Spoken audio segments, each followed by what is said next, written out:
à tous, alors j'espère que vous allez tous très très bien. Me revoilà en compagnie de Yanka. Et Yanka qui a réussi vraiment à réunir tous les bonbons du monde, halal et vegan. Bonjour. Bonjour, Ça va? oui, ça va vous? Ça va très bien, merci. Alors, je suis Yanka, j'ai 30 ans, je suis franco-guinéenne. Ce que j'aime faire durant mon temps libre, c'est vraiment la lecture. Sortir, aller voir. C'est un peu, on va dire, des hobbies de vieux, mais j'aime vraiment voilà, aller me balader dans les parcs et aller visiter les musées. J'aime aussi passer du temps avec ma famille. J'ai mes neveux et mes nièces avec qui je passe beaucoup de temps. Et voilà. C'est très bien. C'est très bien. Alors présente-moi ton activité et pourquoi avoir choisi ce secteur d'activité. Ok. Donc, une des choses que je n'ai pas mentionné dans la présentation, c'est que j'adore les bonbons depuis que je suis très petite. Et du coup, ce que j'ai voulu faire, c'est vraiment transformer ma passion en quelque chose d'utile. Et voilà, en fait, c'est venu assez naturellement. J'ai voulu du coup rassembler les bonbons halal et vegan pour dire des raisons personnelles. Et ensuite, je me suis dit, bah oui, quand je voyageais, j'aimais manger chaque fois. Il fallait que je goûte le bonbon de la ville, du pays où j'allais.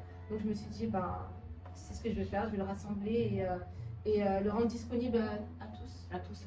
À travers ma plateforme. Donc aujourd'hui, j'ai une plateforme en ligne où je rassemble les bonbons du coup vegan et halal. Et vraiment, ma mission, c'est de rendre l'accès à ces bonbons facile. D'accord.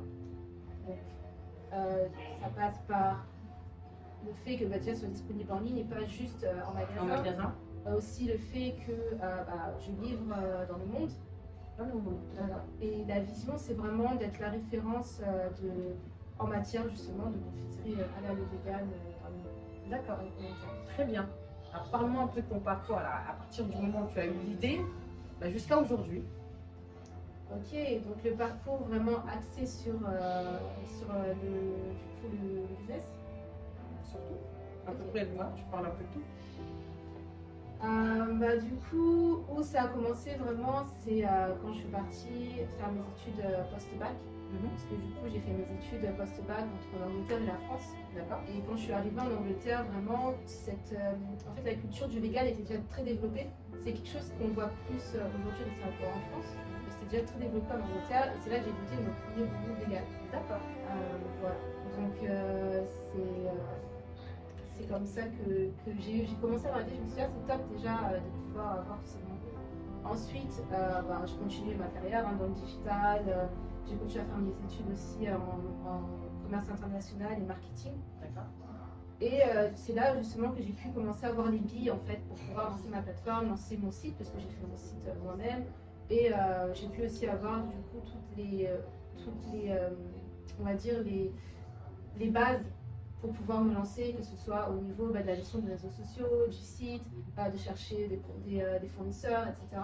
Parce que des fois, ils ne parlent pas tous français. Donc voilà, j'avais aussi mon anglais qui m'a aidé à ce niveau-là. Et voilà un peu. Très bien.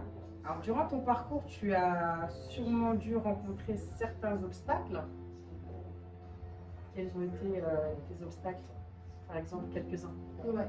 Déjà, le premier obstacle, et je pense que c'est un obstacle qui arrive pour beaucoup d'entrepreneurs, c'est qu'au début, on est là, voilà, on a notre idée, on se lance, ou pas. D'ailleurs, des fois, c'est se lancer qui est un peu difficile. Et voilà, on se lance, et après, on se dit, ok, j'ai mon produit, je suis là, mais je ne fais pas de vente.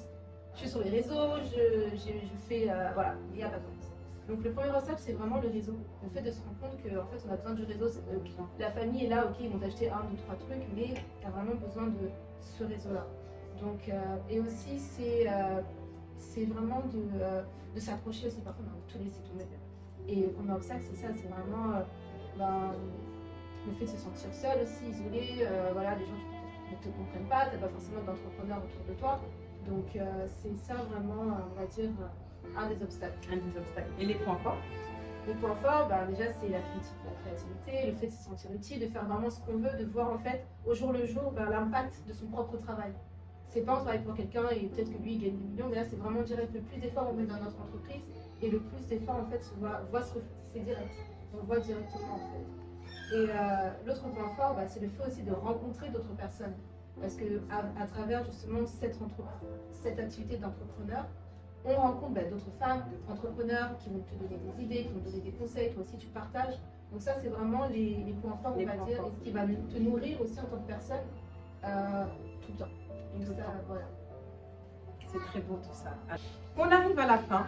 Quel est ton dernier mot? Quel message voudrais-tu faire passer aujourd'hui aux personnes qui regarderont cette vidéo et qui, comme toi, voilà, voudraient se lancer dans ce secteur d'activité? Ok. Alors, déjà, le premier conseil que je vous donnerais, c'est vraiment croyez en vos rêves et croyez en vous, en fait, déjà, premièrement. Peu importe le secteur d'ailleurs, il faut vraiment croire en soi parce que c'est plus difficile quand on entreprend. C'est vraiment ça, comme je l'ai pu le mentionner tout à l'heure, c'est ne jamais arrêter de croire en soi. Ensuite, il faut aussi s'entourer des bonnes personnes. Au-delà de croire en soi, il ne faut pas juste croire qu'on peut tout faire tout seul. C'est clair que beaucoup de choses viennent de nous-mêmes, mais il faut vraiment aussi s'entourer des bonnes personnes qui pourront vous conseiller ou être aussi un support mental aussi et affectif aussi, parce que parfois on se retrouve tout seul, on a juste besoin de quelqu'un qui pourra nous dire ça va aller, accroche-toi.